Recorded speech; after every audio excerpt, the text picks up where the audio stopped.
जंग का ये तुर्रम खां F-16 तो भगोड़ा निकला। यूक्रेन बुरी तरह से तबाह हो रहा है और आप इसी से इसका अंदाजा लगा सकते हैं कि पिछले 2 दिनों में ही रूस ने यूक्रेन के 15 प्रांतों पर भयंकर बमबारी की है और तबाही मचाई है। हैरानी की बात तो यह कि जिस F-16 फाइटर जेट के दम पर जेलेंस्की पुतिन को सीधे चैलेंज कर रहे थे, उसी F-16 जेट के रूसी वायुसेना ने चीथड़े उड़ा दिए हैं। उधर रूस ने यूरोप को अब खुला चैलेंज दे दिया है। कहा कि अगर वो किसी भी तरह से युद्ध में उतरे तो यूक्रेन से बदतर हाल यूरोप का होगा।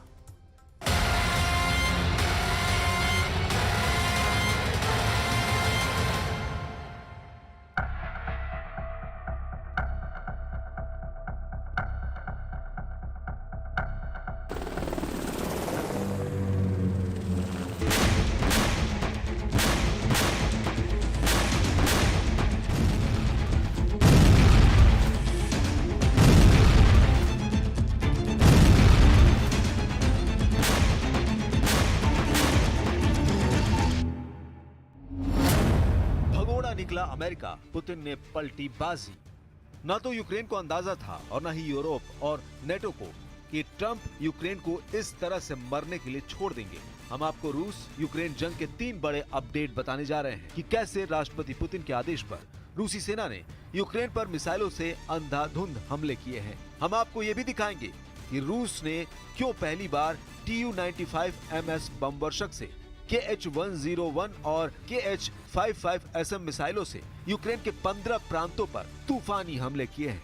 हम आपको ये भी दिखाएंगे कि क्यों जलते मरते और हांफते यूक्रेन का साथ राष्ट्रपति ट्रंप वैसे नहीं दे रहे हैं जैसी उम्मीद राष्ट्रपति जेलेंस्की कर रहे थे। हम आपको ये भी दिखाएंगे कि क्यों ट्रंप पुतिन के खूनी हमलों के सामने मजबूर हो रहे हैं।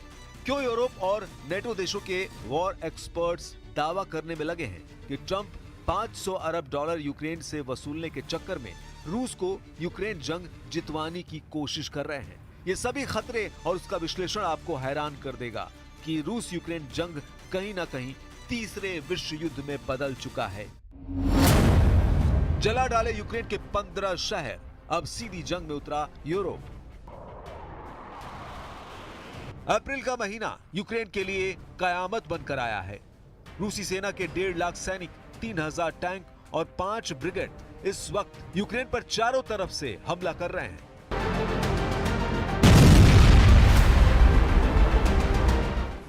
सबसे हैरानी की बात तो यह है कि रूस 1040 दिन से ज्यादा की जंग में यूक्रेन के 1,13,000 वर्ग किलोमीटर इलाके पर कब्जा कर चुका है, जो लगभग यूक्रेन की जमीन का 20 से 22% हिस्सा बैठता है। लेकिन उसके बावजूद रूस रुकने का नाम नहीं ले रहा है। रूस ने यूक्रेन में मौजूद अमेरिका और यूरोप के एयर डिफेंस सिस्टम को चुन चुनकर मारना शुरू कर दिया है। रूसी हमलों की इन ताजी तस्वीरों को देखिए। रूस तोपखाना यूक्रेनी सेना के 221 मोर्चों पर अंधाधुंध हमले कर रहा है।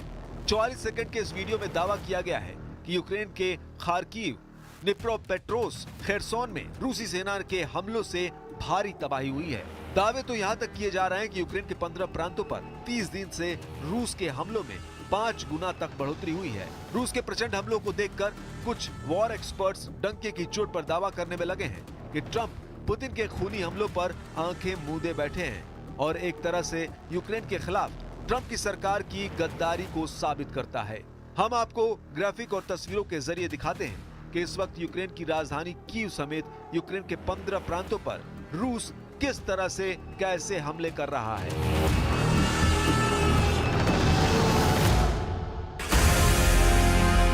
यूक्रेन पर रूसी हमलों से जुड़े जो दावे किए जा रहे हैं वो वाकई हैरान करने वाले हैं। रूसी सेना ने 5 और 6 अप्रैल की रात को लगभग 1 महीने में यूक्रेन के खिलाफ मिसाइल और ड्रोनों का सबसे बड़ा और घातक हमला यूक्रेन पर किया है। दावा किया जा रहा है कि यूक्रेन के कम से कम 15 प्रांतों पर रूस के खूनी हमले हुए हैं। रूसी हमले की जो डिटेल सामने आई है वो भी चौंकाने वाली है। रूस की राजधानी कीव पर रूस ने सबसे ज्यादा नए ईरानी शाही ड्रोन 136B से हमले किए हैं। रूसी हमलों से यूक्रेन के कई इलाके धुआं धुआं हो गए हैं।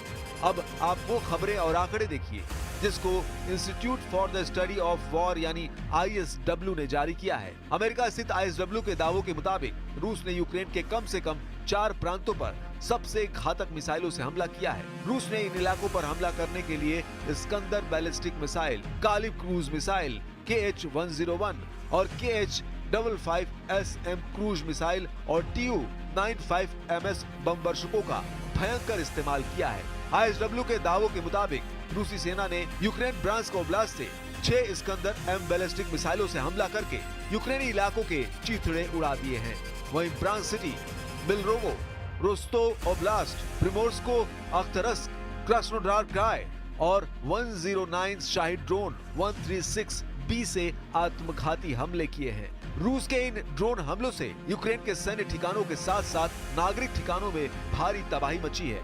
खबरों के दावों के मुताबिक रूसी सेना ने सारातोव ओब्लास्ट के हवाई क्षेत्र से Tu-95MS बम वर्षकों से हमले किए हैं। रूसी सेना ने Tu-95MS से 8 K-101 और K-55SM क्रूज मिसाइलों को यूक्रेन पर दागा है, जबकि काला सागर से रूस ने 8 कालिब्र क्रूज मिसाइलों से यूक्रेन के अलग अलग इलाकों पर हमले किए हैं। यूक्रेनी अधिकारियों के मुताबिक रूसी सेना ने कीव, सुमे, खार्किव, किरोवोहद, खमेलनिस्की, चरकासी और माइकोलाइव ओब्लास्ट में नागरिक ठिकानों पर भीषण मिसाइल हमले किए हैं। यूक्रेन का दावा है कि रूस ने 5 इस्कंदर M बैलिस्टिक मिसाइलों से कीव ओब्लास्ट पर हमला किए हैं। В сьогоднішньому російському ударі були ракети, які запустили з акваторії Чорного моря. Партнери знають, які це були судна та з якої частини моря відбувся цей запуск. Це одна з причин, чому Росія спотворює дипломатію, чому Росія не йде на безумовне припинення вогню. यूक्रेन को बचाएगा F-16, जंग में कूदा यूरोप। क्या यूक्रेन को यूरोप और नेटो के पास मौजूद अमेरिका निर्मित F-16 multi role fighter jet बचा सकते हैं? इस सवाल पर बहुत से सवाल खड़े हो चुके हैं। पुतिन पहले ही कह चुके हैं कि रूसी सेना चुन चुनकर F-16 को जलाकर राख कर देगी। यूक्रेन को अमेरिकी F-16 का नया बैच अमेरिका से मिल चुका है, जिसने रूस पर हमले शुरू कर दिए हैं और साथ ही यूक्रेन को तबाह करने आ रही रूसी मिसाइलों को भी ये फाइटर जेट मार रहे हैं। उत्तरी यूरोपीय देशों नीदरलैंड और डेनमार्क भी रूस के खिलाफ F-16 के इस्तेमाल पर जोर दे रहे हैं। हालात यह है कि रूस से सटे नेटो देशों में F-16 के बेड़ों को भयंकर जंग के लिए पूरी तरह से तैयार कर लिया गया है, जबकि दूसरी तरफ रूस के सुखोई और मिक्स सीरीज के सैकड़ों विमान यूक्रेन पर भीषण हमले करने में जुटे हैं। जो तस्वीरें और खबरें सामने आ रही हैं, उसके मुताबिक अमेरिका का F-16, फ्रांस का मिराज 2000 और जगुआर फाइटर जेट यूरोप और यूक्रेन के लिए गेम चेंजर साबित हो सकते हैं। रूस के हाथों यूक्रेन की तबाही और बर्बादी देखने के बाद से यूरोपीय और नेटो देशों के सामने सिर्फ एक ही रास्ता बचा है, या तो रूस से सीधी जंग करो या फिर अपनी जान बचाकर भागो। पेरिस, लंदन और ब्रसेल्स में नेटो और यूरोपीय यूनियन की मीटिंग में ये बिल्कुल साफ हो चुका है कि यूरोपीय देश किसी भी कीमत पर पुतिन और ट्रंप की डील को नहीं मानने वाले हैं। हालात ये है कि अब पोलैंड तीसरे विश्व युद्ध का पहला हेडक्वार्टर बन गया है, जिसने रूस के खिलाफ बारूदी मोर्चा खोल दिया है। जो दावे किए जा रहे हैं उसके मुताबिक पोलैंड के राष्ट्रपति आंद्रेस डूडा की इस वक्त हवाइयां उड़ी हुई है। रूस ने यूक्रेन के साथ साथ पोलैंड में भी मोर्चा खोल दिया है। इस वक्त पोलैंड के लाखों सैनिक, सैकड़ों फाइटर जेट, टैंक, तोप और मिसाइल सिस्टम फुल एक्टिव हैं।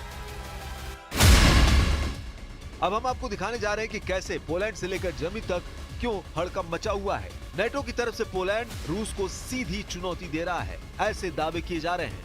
वहीं बाल्टिक देश एस्टोनिया, लातविया और लिथुआनिया भी रूस के हमलों से निपटने के लिए एड़ी चोटी का जोर लगा रहे हैं। दावों के मुताबिक पोलैंड में 1,20,000 नेटो सैनिक जमा हो चुके हैं। फ्रांस की स्पेशल फोर्स के लगभग 6,000 स्पेशल कमांडो पोलैंड में मौजूद हैं। इधर रूस ने बेलारूस में अपनी इस्कंदर मिसाइल 5 महीने पहले ही तैनात कर दी थी। खबर यह भी है कि अगर पोलैंड की तरफ से रूस पर हमला होगा तो बेलारूस की तरफ से यूक्रेन पर रूस और बेलारूस की सेना मिलकर बड़ा हमला कर देगी। नेटो की इस चाल पर ट्रंप की मुहर नहीं लगी है, ऐसा दावा किया जा रहा है। इधर मरता हाँफता यूक्रेन नेटो की तरफ अभी भी टकटकी लगाए देख रहा है। 37 महीने बाद रूस यूक्रेन जंग में हालात बेकाबू होते जा रहे हैं। 32 देशों वाला नेटो भी अब पुतिन के साथ आर पार की जंग करने का मन बना रहा है। ब्रिटिश स्टॉर्म शैडो मिसाइल से रूस के काफी अंदर यूक्रेनी सेना हमला कर रही है।